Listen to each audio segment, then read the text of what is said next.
The Dental Download podcast is your source for insight into dental school, conversations with dentists, specialists, and leaders in the industry. With new episodes every Monday morning, I'm your host, Haley Schultz. Let's get into this week's episode. Hello everyone. Happy Monday. Welcome back to another episode of the Dental Download podcast. This one is going up right at the end of August. That is because I am starting a new semester, which means this week's episode is my semester recap from D3 summer. So that's what we're going to be talking about today. Starting clinic, test cases, requirements, lecture classes, clubs, balancing it all. It's kind of the topic for this week's episode, so I'm excited to share that with you all.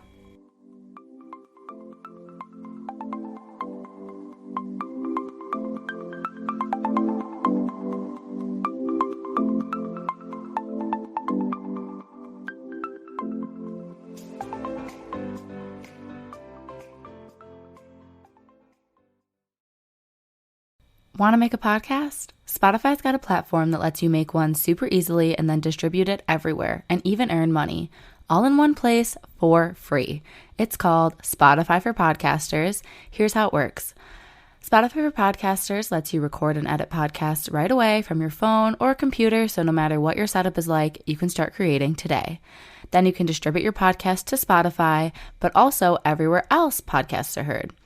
Video podcasts are also available, and you can earn money in a variety of ways, including ads and podcast subscriptions. Did I mention it is totally free? No catch. I've been using Spotify for Podcasters since the very beginning of my show, and now we're nearing our 200th episode. So I can definitely say it's an easy platform, and I've really loved using it. So be sure to download the Spotify for Podcasters app or go to www.spotify.com/podcasters to get started. Okay, first off, before we get into the topic of the episode, if you listen every week and you listen early right away, I'm sorry if the past couple weeks there's been moments where the episodes were put in out of order. That is totally my fault. Life has been very, very crazy. That's why I'm recording this episode the day it goes up, so it's up a little bit later in the day instead of 5 a.m. I'm going to get back on top of things, guys. I promise. My same intern is still helping with all of the guest episodes. That's why those have been up on time, but sometimes accidentally me upload them out of order.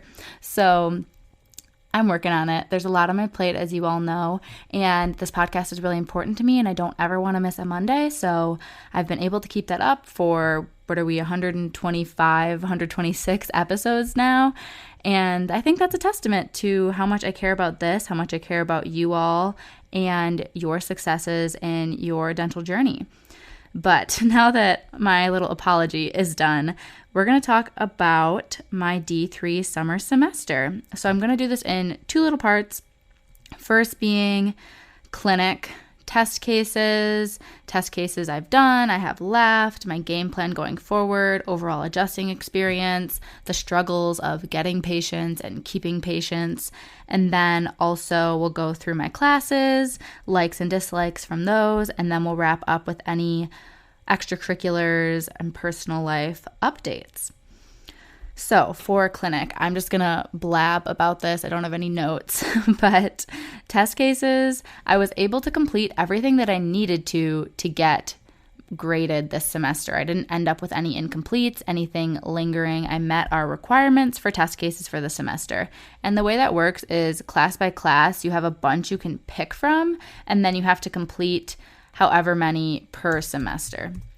So for example, for restorative, I did a caries risk assessment and I did a digital scan. Those are my two test cases, but I could have done a 1 surface filling, a 2 surface filling, an intracoronal scan. So like if you did a crown prep, you could scan that kind of thing. And I just pulled up my document where I have all my test cases. I organize everything in a Google Sheet, and it is very effective. I have the class by class in a different color, and then under that I have each test case for that disciplines. So oral medicine, restorative, radiology, prosthodontics, and perio are the different disciplines that we have test cases in. And then under that, I have the different test cases, and then I have a checkbox for when I finish it. And then the next column is the date that I submitted it, the patient chart number, and then I put the link to the survey. We use like Qualtrics, and then you do a self-assessment, and then it gives you like a PDF link of your response, and then you submit that to Canvas, and then your faculty that you worked with grades it. For test cases for restorative, you work with 2 faculty, but for all the other disciplines, you just work with 1 faculty. So that's something that's a little different. I don't know how it's done at different schools, but I was able to get those 2 restorative ones done. And then I have a plan to finish the rest of my oral medicine ones. I got 1 done going over health history, and then the rest of them are combined oral medicine radiology. So I'm going to be using a specific patient in mind. I have to fill out this long document interpreting their radiographs, and then the first test case grade is presenting the treatment plan to the patient, and then the second test case grade is presenting the treatment plan to the faculty, obviously using your radiographic and clinical findings. And then your final grade is getting consent from the patient. So that's like a no-brainer, but you have to do the first 2 parts in order to be able to then get consent and finish that 3-series test case. And then I finished most of my test cases for radiology. That just basically is getting different x-rays done, 3 FMXs, 5 bite wings, 3 pans, and then submitting those self-assessments. And then for prosthodontics, I did a diagnostic mounting test case on a classmate because none of my patients have needed any impressions that I would mount. I took impressions to do whitening trays for 1 patient, but you're not going to trim those in the same way that you would a diagnostic model that you're mounting, because for whitening trays, you want them as thin as possible. That way the tray material can adapt really tightly, versus diagnostic mounting would be if you're making some kind of removable or fixed appliance, like a denture or partial denture. So I haven't gotten to, we have a second and a third one for those diagnostic mountings. So I've done 2 out of the 3. And then the third one has to be on an actual patient. And then I also have to do basically some crowns, RPDs, and complete dentures. So hopefully I'll get all those done in the next couple semesters. And then they don't have us do any perio test cases for summer semester. So that's kind of a recap of what I did. I got A's on everything, and that really helped my GPA. My GPA was not stellar this semester, let me tell you guys. The clinic classes, as I just said, I got an A in them, so that was cool. But some of my lecture classes were tough. They just did not go that well. So my GPA was a tiny bit lower than normal, not dramatically lower, because there is a lot of credits tied to the clinical classes, and I did excel in those, so it balanced it out. But like, I think I got a C and a couple B minuses or something, which usually I'm more A's and B's. So that was a little disappointing, but honestly, it is what it is, and I just try to take the exams when I do poorly and look at them and understand my mistakes and go from there. Before I jump ahead too much and talk about classes, last thing I want to say is like working with patients. So I've talked about this in podcasts before, so I don't want to go too heavy into detail, but basically you're assigned a list of patients. That's who you work on. Whatever they need, that's the work you do. It doesn't matter how simple or how complicated it is. You get what you get. And some people struggle a lot because they have so much complicated work right away. Some people like me were kind of bored because we didn't have anything complicated, but you also weren't stressed because it was easy stuff. So it's kind of a give and take. I did my first restoration. I don't know if I told you guys that. I didn't test case it because it was tiny, and it was a mesial facial on a lower incisor, so it didn't really meet a criteria for a test case, and it was my first one, and it was like, why would I test case it, basically? So I didn't, but it went pretty well. I learned some things from it, and I'm looking forward to doing more this semester. However, I don't have many patients with treatment needs, or so I thought. Literally, it's a good thing I'm recording this today, because if I recorded it before break or a couple weeks ago, I wouldn't have known that I just got assigned 4 new patients in one day, which is crazy because I can tell you I was assigned 2 new patients all of last semester, and I had to like beg and bother the people in charge of assigning patients to even get them. And one of them isn't even going to come back to the school because they didn't really want treatment. It was kind of a headache, but it is what it is. And then the other patient I haven't gotten to see yet because he was assigned to me the very last week of clinic and my schedule was already full. So I'm seeing that patient early this semester. So really I haven't gotten any new patients that I've actually seen other than the one patient that isn't going to come back for any actual treatment, unfortunately. But I was just assigned 4 new ones from a current D4 who has too many patients, essentially, that they can't treat them and manage all of them. So they assigned me some of his patients, and it looks like some of them just need restorative checkups, but a couple of them actually have restorative needs, some restoration. So I'm so excited, and hopefully they're good patients, responsive patients, reliable patients that actually show up. That's the biggest thing, is patient management and being on top of it. What I like to do is I will call the patient to schedule their appointment, and then I ask them, do you have a preference of a text or a phone call reminder? Most patients that are under the age of like 60 usually prefer text. And then after that, I primarily would communicate with those types of patients via text message. But if they say phone call, then of course I will communicate with phone call. But so I set up the initial appointment, and if they do text, I will text them right after we hang up with the actual appointment date so they have it in writing. And then 1 week out, I try to text or call them to remind them, and then our school sends them like an automated voicemail reminding them about 2 or 3 days before. And then again, I either call or text them the day before. And I've realized it's important the way you phrase the message, because if you say like, hey, so-and-so, are you still coming in for your appointment tomorrow? ? They think it's cancelable and they don't value your time as much, from what I've noticed. So, and then I also have noticed if you say, hey, so-and-so, I'll see you tomorrow for your appointment at this time, period.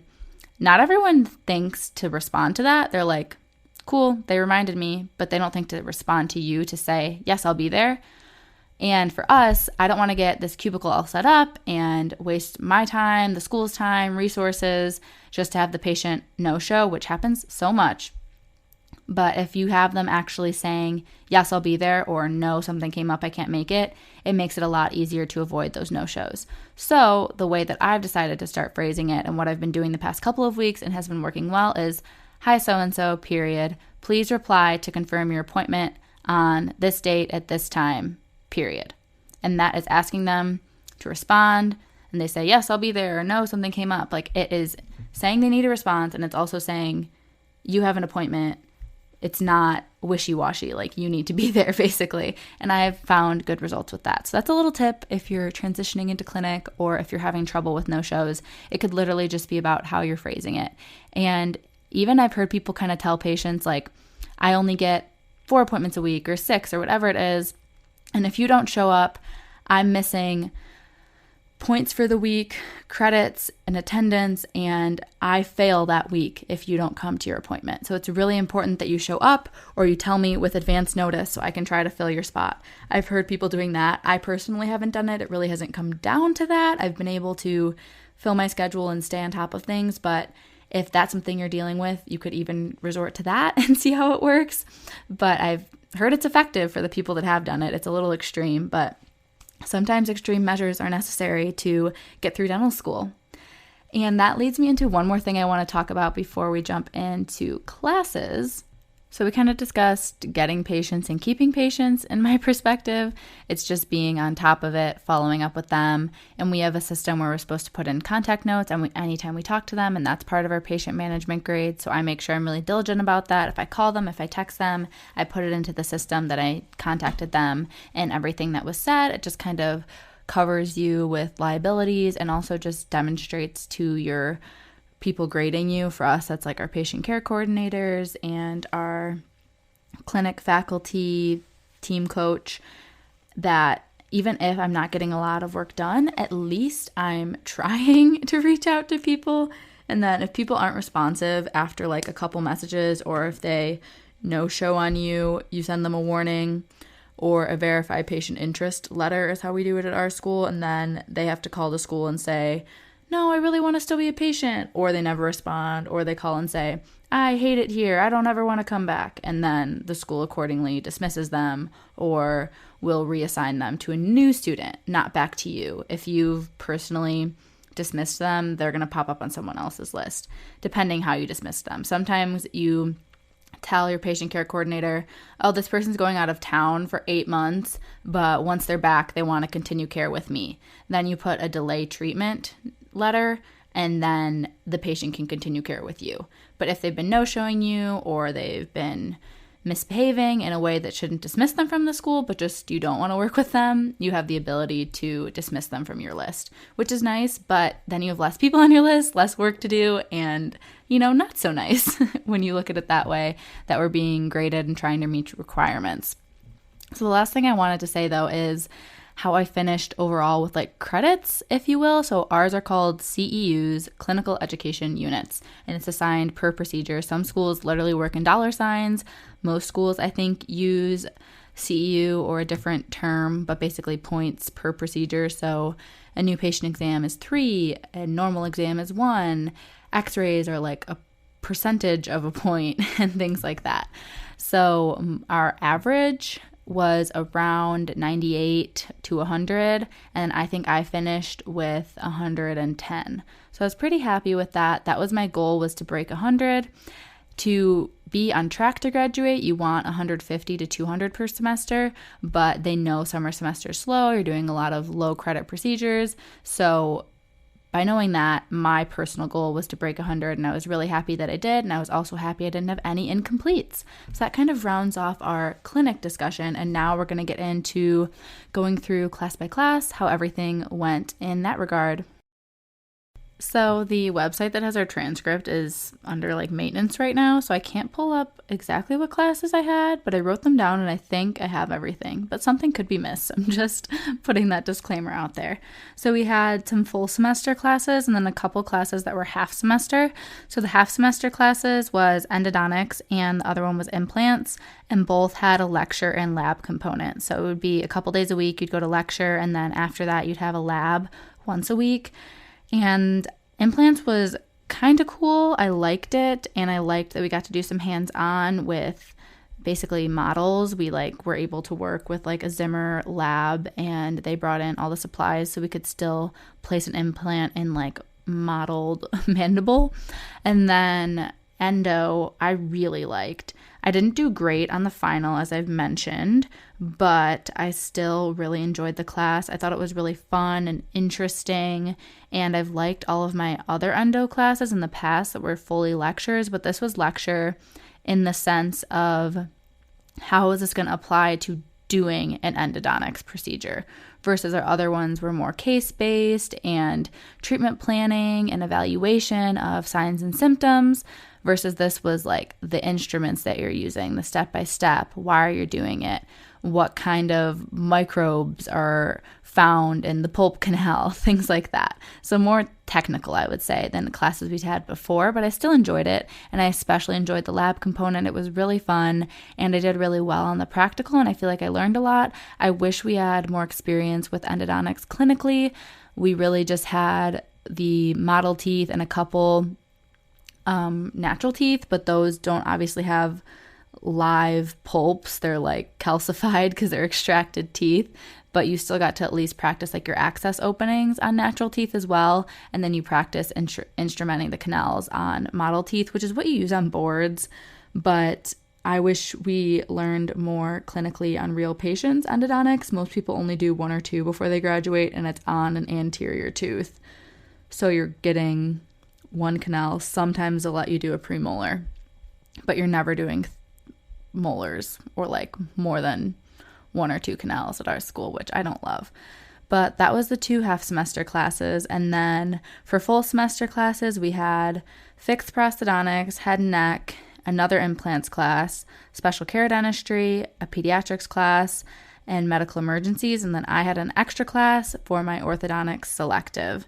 And then for rotations, we had pediatric rotation. Well, I had it. And then we had radiology rotation, ortho rotation, and then I had the rotation for my ortho selective, which is just an extra class I was taking.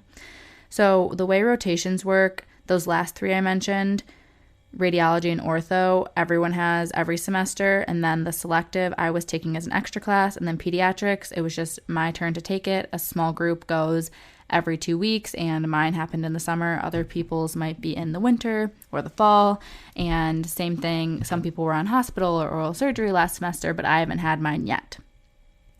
And the pediatric rotation, I think I talked about in intros. Hopefully you all learned a little bit about it.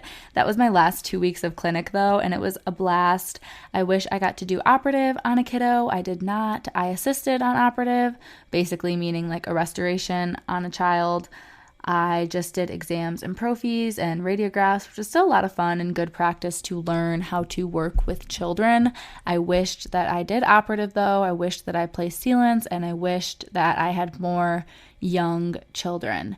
Most of my patients were 12 to 15. They age out of the pediatric clinic at 16, and I only had one patient that was like 3 years old. I wish I had more of the even 6 months to 4 to 5 years old, because I find that would be more challenging, and I wanted those challenges, but unfortunately it just didn't work out that way for my rotation. So for the classes that were full semesters, I listed them all off to you, but honestly nothing sticks out as loving it other than I liked pediatrics lecture a lot, and I liked my ortho selective that I took a lot.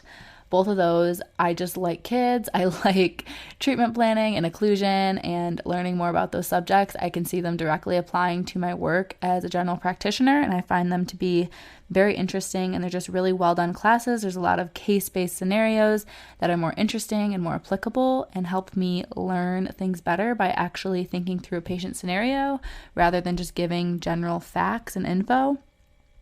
And on the flip side, even though fixed prosthodontics is something I will also do as a general dentist, I did not like that class, and I did very badly in it. That was the one class that was my lowest grade.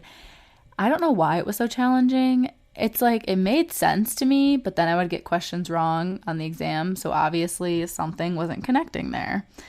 And then my head and neck class, I did well in. We had just one lab session the whole semester. Again, in small groups, people went at different times, and we just kind of reviewed anatomy for local anesthetic, and then also different types of blocks you could do if you were doing more surgical procedures rather than just restorative work like we do. The other implants class was more based on like treatment planning, but it kind of overlapped with the other class that was half semester, except this one was full semester and a different professor. It was fine. I didn't really like it. I just kind of did it, and that was that. And then the special care class was interesting. I wish it was in person because I feel like I would have gotten more out of it and personally just been more engaged. I feel like because it was an easier class, it kind of fell to the back burner for me, and I didn't get as much out of it as I would like to. And then the last class was the medical emergencies that I really enjoyed knowing a little bit more about it, but I didn't enjoy the class or the class structure. It was really disorganized, and just I felt like we didn't learn as much as we should have and could have, and it's such an important topic. But because of that, the course director, who was thrown into it last minute because the person that was the course director left the school, and then this person had like a week or two to prepare this whole course or reuse what was used before, and you could just tell it just wasn't how it should have been, and the course director wasn't really happy with it, but they had to take on the clinical responsibilities of this faculty that left as well as the class, and I'm sure there just wasn't enough hours in the day to revamp this class in that short of time, and it just kind of showed through with the way the class worked. And because of that, the faculty did feel bad, and I think he's gonna kind of give us like a summary sheet and more information. It's not like you can't find information about how to handle medically complex patients and medical emergencies online in articles. We have a textbook for the class, but it just feels like we should have been taught it rather than here, figure it out kind of thing, because then why are we paying for the class if I could have just accessed this information on my own anyways? So I'm hoping that we'll get some extra info at some point, but it was a topic that I felt very non-competent in, and now I feel a little bit more comfortable, which is good, but I'd like to feel levels and levels above that because it is something so crucial. You need to be able to respond properly to different medical emergencies in a healthcare setting. And that is a quick recap of all of the classes, my likes and dislikes. Classes just aren't as high priority these days because of managing patients and everything else going on in my schedule. As I've said before, I really just try to learn as much as I can rather than focus on the letter grades and see how these things can directly apply to my patients and take that with me as I go into clinic and eventually graduate and work as a dentist. So the last thing I want to talk about is club stuff, personal life, summer semester life outside of class and clinic. So it was great, just in short, in summary, loved it. Summer was a lot of fun. I was able to travel a bit. We get a week off for July 4th, and then we have that 2-week break at the end of the semester that I'm just coming off of. So I feel like you get time to rest, to chill, to enjoy summer, relatively speaking, because you're still in school and some of your peers might not be, like some of your friends outside of dental school or your family or your partner or whatever it may be. So if they're literally doing nothing, obviously you're going to feel FOMO sometimes, but for the most part, I definitely could enjoy all my weekends. I could do what I want.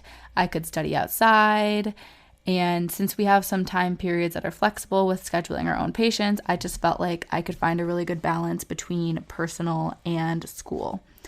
And as for clubs kind of died down a little in the summer, but we still had a lot of fun stuff with ASDA.